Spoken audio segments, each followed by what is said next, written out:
ভারতের মুসলমান সম্পর্কে কি জানেন?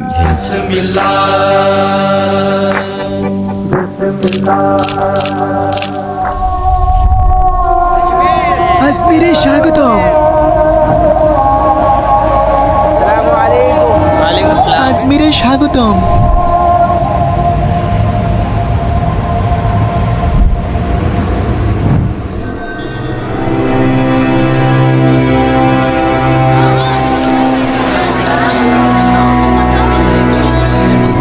ইতিহাস জুড়েই ভারতকে পাবেন। এর সভ্যতা, রাজস্ব, সাম্রাজ্য, নেতা, ধর্ম, প্রথা এবং এর বিস্ময়ের মাঝে এর ইতিহাস বেশ ঘটনাবহুল। আমরা জয়পুর শহরে এসেছি। এটি রাজস্থান প্রদেশের শহর। এখান থেকে আমরা আজমিরের দিকে 2 ঘন্টা যাত্রা করব।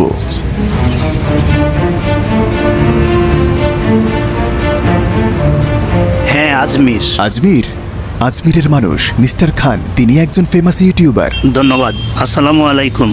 এটা আমার ছোট ভাই। ওকে, চলুন একসাথে যাই। সাবধানে চলতে পারো? হ্যাঁ হ্যাঁ, সাবধানে, কোনো সমস্যা নেই। পবিত্র শহর। আমরা আজমিরে এসে পৌঁছালাম। জয়পুর থেকে ড্রাইভ করে এসেছি। এনজয়। আমরা এখানকার মানুষ সম্পর্কে অনেক কিছু জানব। এই শহরের নামের প্রকৃত অর্থ হল অজেয় পাহাড়। এছাড়াও একে বলা হয় রাজস্থানের হৃদয়।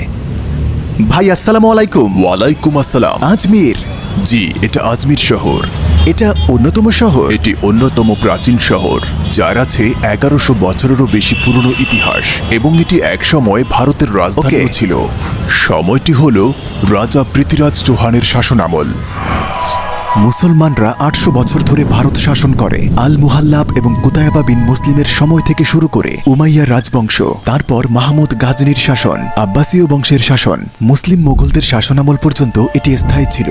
মোগলরা দিল্লিতে রাজ্য স্থাপন করে, যার নেতৃত্বে ছিলেন জহিরুদ্দিন মোহাম্মদ বাবর। এটি ছিল অন্যতম বিশাল মুসলিম সাম্রাজ্য এবং ভারতের অন্যতম শক্তিশালী ইসলামিক প্রজাতন্ত্র। বেশ প্রভাবশালীও বটে। 300 বছরেরও বেশি সময় ধরে এর শাসনামল ছিল এবং ক্ষমতার চরম পর্যায়ে বিশাল ভূমি তাদের অধীনে আসে। এর অন্তর্ভুক্ত হল ভারত, পাকিস্তান, বাংলাদেশ, আফগানিস্তান এবং বার্মার কিছু অংশ। এই শাসনামলে পুরো পৃথিবীর শিল্প ও বাণিজ্য বেশ বিকশিত হয়। ভারতের অন্যতম শ্রেষ্ঠ শাসক ছিলেন সম্রাট শাহজাহান। তিনি তাজমহল নির্মাণ করেন। এটি ভারতের একটি গুরুত্বপূর্ণ স্থাপত্য নিদর্শন, পৃথিবীর অন্যতম 7ম আশ্চর্য। তিনি দিল্লির লালবাগ দুর্গ এবং জামে মসজিদও নির্মাণ করেন। সম্রাট শাহজাহান এই চমৎকার স্থাপত্যটি 300 বছর আগে তার প্রিয়তমা স্ত্রীর জন্য নির্মাণ করেন। এটি মুসলিমদের জন্য পবিত্র স্থান হিসেবে বিবেচ্য। এটি আসলে ইসলামিক শিল্পের একটি অনন্য কেন্দ্রিত। ভারতে ব্রিটিশদের হাতে মোগল শাসনের সমাপ্তি ঘটে। তারা ইন্ডিয়ান মিলিটারি নিয়ন্ত্রণে নেয় এবং 1858 সালে ব্রিটিশ সাম্রাজ্যের সাথে একে যুক্ত করে এবং শেষ মোগল শাসক মোহাম্মদ বাহাদুরকে উৎখাত করে। ব্রিটিশরা 1947 সাল পর্যন্ত ভারত শাসন করে। মহাত্মা গান্ধীর নেতৃত্বে দীর্ঘ আন্দোলন এবং অসংখ্য মানুষের দীর্ঘ সংগ্রামের পর প্রায় 30 বছরেরও বেশি সময় পরে অবশেষে ব্রিটিশ সরকার ভারত ছেড়ে চলে যাওয়ার সিদ্ধান্ত নিল। দেশের ভবিষ্যৎ নির্ধারণ করা এখন ভারতীয় নেতাদের দায়িত্ব। আমরা এখন মার্কেটে ঢুকেছি। এই এলাকায় সবাই এসে ভিড় করে, কারণ এখানে একটি সমাধি আছে, মঈন আল দিনের সমাধি।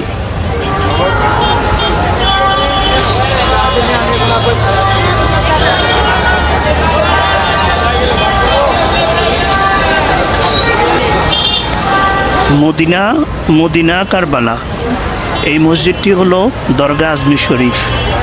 এখানে গাড়িও ঢুকতে পারে না। এটি ভারতের সবচেয়ে ছোট শহর। প্লিজ সাবস্ক্রাইব করুন। এখানে প্রচুর সংখ্যক মানুষ। প্রতিদিনই এখানে এমন মানুষ হয়। আমরা মসজিদের দিকে যাচ্ছি, তবে মসজিদের ভেতরে ক্যামেরা নিয়ে ফিল্ম করা কঠোরভাবে নিষিদ্ধ।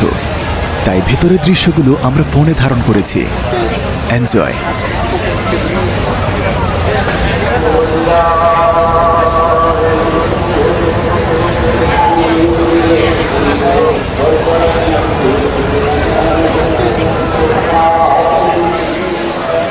দর্শনার্থীরা এখানে অজু করেন।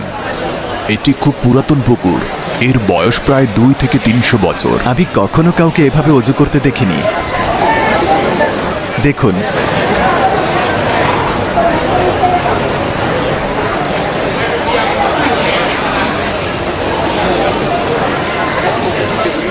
ও ওহ। মজা করছেন?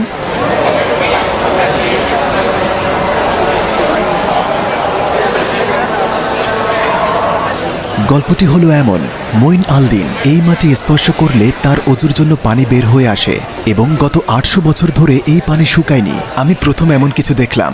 সবাই এই পানিকে পবিত্র মনে করে, সবাই এই জায়গাকে পবিত্র মনে করে। এই জায়গায় পানি কখনো শুকায় না। মাজারটি এই দিকে এবং মানুষের চারপাশে নামাজ পড়ে। মানুষ এখানে নামাজ পড়েন কারণ যখন তিনি মঈন আল চিশতি ভারতে আসেন তখন ভারতে কোনো মুসলমান ছিল না। মুসলিমরা সবাই সবখানে সহিংস আচরণ করছিল। তাই তিনি রাসূলুল্লাহ সাল্লাল্লাহু আলাইহি ওয়াসাল্লাম কর্তৃক নির্দেশপ্রাপ্ত হন, মঈন তুমি ভারতে যাও এবং ইসলাম প্রচার করো। প্রত্যেক মানুষের নিজস্ব বিশ্বাস এবং প্রথা আছে। কারণ এখানে সবাই মুসলিম না। হ্যাঁ, আগে যেমনটা বলছিলাম, এখানে প্রত্যেক ধর্মের মানুষ আসে এবং আমরা সবাইকে স্বাগত জানাই। মঈন আল দিন সব ধর্মের মানুষের কাছে প্রিয় এবং তার ভালো কাজের জন্য পরিচিত। সব ধর্মের মানুষ তার কাছে দোয়া নিতে আসে। ভারতের মুসলমানরা সত্যি বলতে তারা খুব শান্ত। কারণ আমাদের জন্ম এমন এক দেশে যেখানে হরেক রকম মানুষের এবং হরেক রকম ধর্মের বসবাস। তো আমরা এমন এক সংস্কৃতিতে জন্মেছি এবং বেড়ে উঠেছি যেখানে সবাই এক। এবং আপনি ভারতে দেখবেন কোনো একক সংস্কৃতি নেই, এখানে ভিন্ন ভিন্ন সংস্কৃতি আছে। কারণ ভারতের পরিচিতি তার নিজস্ব সংস্কৃতিতে। তবে ভারতের মুসলমানরা বর্তমান সময়ের হিসাবে ভারতে আমরা বেশ ভালোই আছি। আমরা কোনো আতঙ্কের মাঝে নেই এবং আলহামদুলিল্লাহ আমরা ভারতীয় হিসেবে ভারতে বাস করে অনেক খুশি। ভারতের কিছু অংশে অবশ্য কিছু সমস্যা আছে, তবে এটি ধর্মের সাথে সাংঘর্ষিক নয়।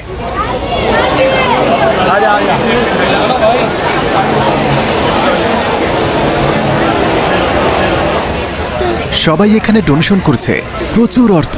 সব কি আজকের? হ্যাঁ, এগুলো মাত্র কয়েক ঘন্টার। মাত্র কয়েক ঘন্টা?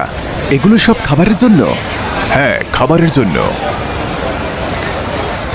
এখানে সবাই টাকা ডোনেট করে। এই টাকা প্রতিদিন খাবার রান্না করার জন্য ব্যবহার করা হয়।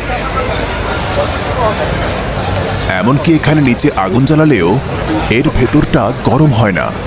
কি? হ্যাঁ, এতে আছে স্বর্ণ, রূপা, সব রকম মুদ্রা, যেমন ডলার। ও, তারা ডলারও দেয়? হ্যাঁ। তো ভাই, এখন কি হচ্ছে? এটা হলো ছোট হাঁড়ি।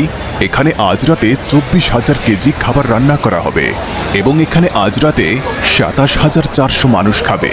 তো তারা এখন খাবার তৈরি করবে? তারা এখন খাবার তৈরি করবে এবং এটি সম্রাট জাহাঙ্গীর উপহার দিয়েছিলেন। তিনি সম্রাট আকবরের পুত্র। এটা কি পরিষ্কার ও নিরাপদ? এটি সবসময় পরিষ্কার রাখা হয়। এক পদের খাবার রান্না করতে 65,000 ইন্ডিয়ান রুপি খরচ হয়। এটা প্রতিদিন? হ্যাঁ, প্রতিদিন। জাহাঙ্গীর, হ্যাঁ। এখানে দুটি বড় হাঁড়ি আছে। এদিকের বড়টাতে প্রতিদিন রান্না করা হয় আর অন্যটাতে ডোনেট করা হয়। তারা খাবারটি এখানে খেতে পারে, আবার নিয়েও যেতে পারে। মানুষ কেন আসে? দোয়ার জন্য। মূল কারণ হলো দোয়া। এই বিশাল হাঁড়িটি ভারতের সবচেয়ে বড় হাঁড়ি, হয়তো পুরো পৃথিবীতেই সবচেয়ে বড় হাঁড়ি, যার মধ্যে প্রতিদিন প্রচুর রান্না করা হয়। তারা এখানে পানি ঢালছে। কিন্তু পানির রং কমলা কেন? এখানে জাফরান দিয়েছে। এর রং কমলা কারণ এখানে একটি মশলা দিয়েছে যার নাম জাফরান।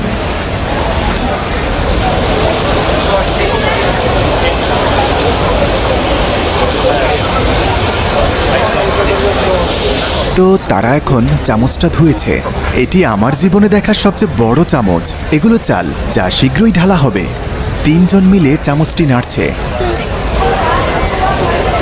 বিসমিল্লাহ।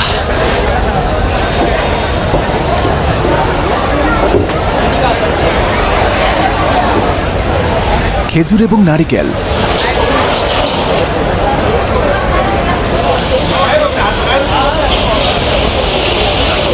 তো এটা ছিল চাল।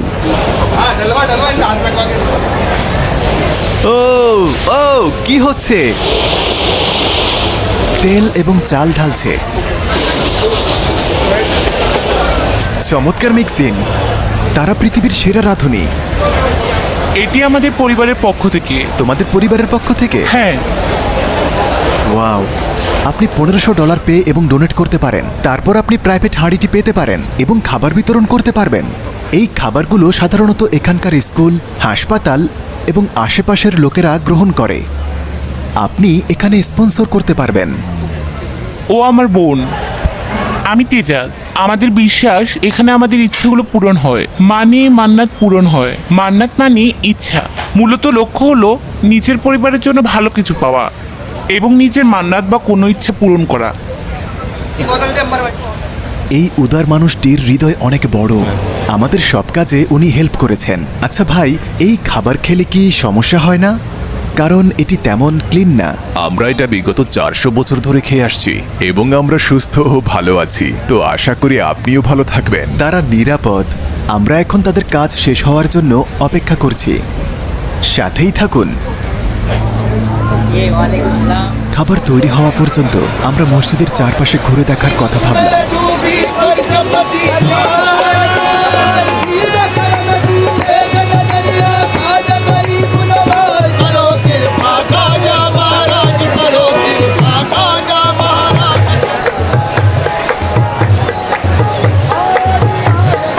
এটি মসজিদের ভেতরে। কিছু মানুষ এখানে মিথ্যা গল্প বলতে আসে। আমরা এটা সাপোর্ট করি না। মসজিদের ভেতরে ঢুকে আপনি বেশ অদ্ভুত কিছু দেখতে পাবেন। আমি আগে কখনো এমন কিছু দেখিনি। দেখুন, এগুলো সব মসজিদের ভেতর।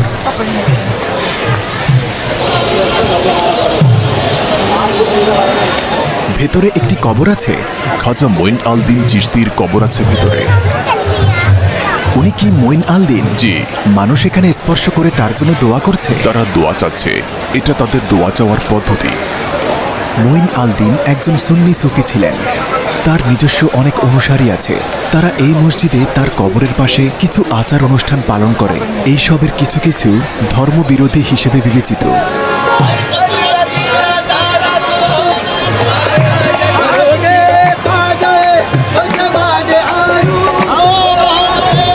এই যে লাইন দেখতে পাচ্ছেন, এটা খাবারের জন্য।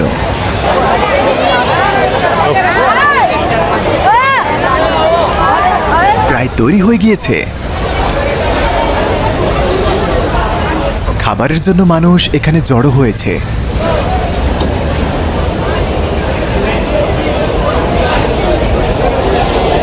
এই যে লাইন। মাখন।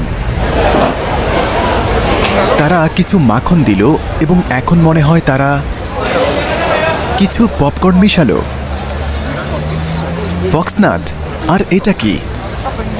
এখন টেস্ট করে দেখবে। কেউ একজন ভেতরে যাবে এবং খাবার নিয়ে আসবে। এটা দেখতে একেবারে কুনাফার মতো লাগছে।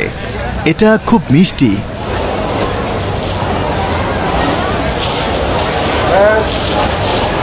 ভাই, আপনি কি শিওর?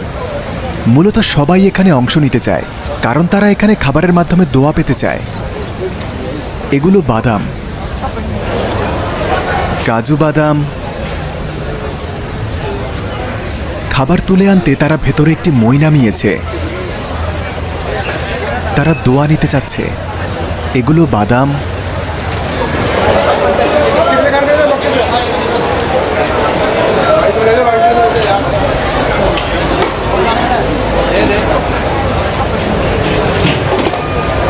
এখন খাবার বিতরণ করা হবে।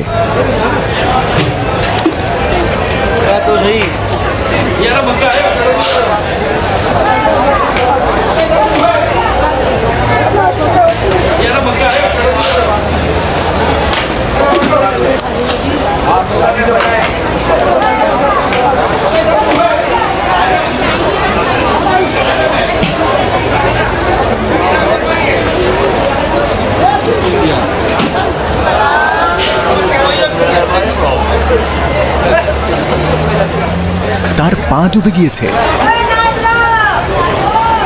ফিলিস্তিন, আজমিরে আসুন। ফিলিস্তিন, মাশাল্লাহ, ইনশাল্লাহ। ইনশাআল্লাহ। সত্যি চমৎকার, খুব মজাদার, খুবই মিষ্টি খাবার। বন্ধুরা, আজ এই পর্যন্ত। আজমিরে স্বাগত। আমার শহর আজমিরে স্বাগতম। ইন্ডিয়া, আজমির। ইন্ডিয়ায় 200 মিলিয়নেরও বেশি মুসলিম বাস করে। আজ আমরা একটি ছোট শহরের গল্প তুলে ধরেছি। আপনারা যদি ভিডিওটি লাইক করেন এবং চান আরও বেশি তথ্য তুলে আনি এবং সেকেন্ড পার্ট বানাই, চ্যানেলটি সাবস্ক্রাইব করুন এবং লাইক দিন। মহব্বতের শরবত, আজমির শরীফ মহব্বতের শরবত।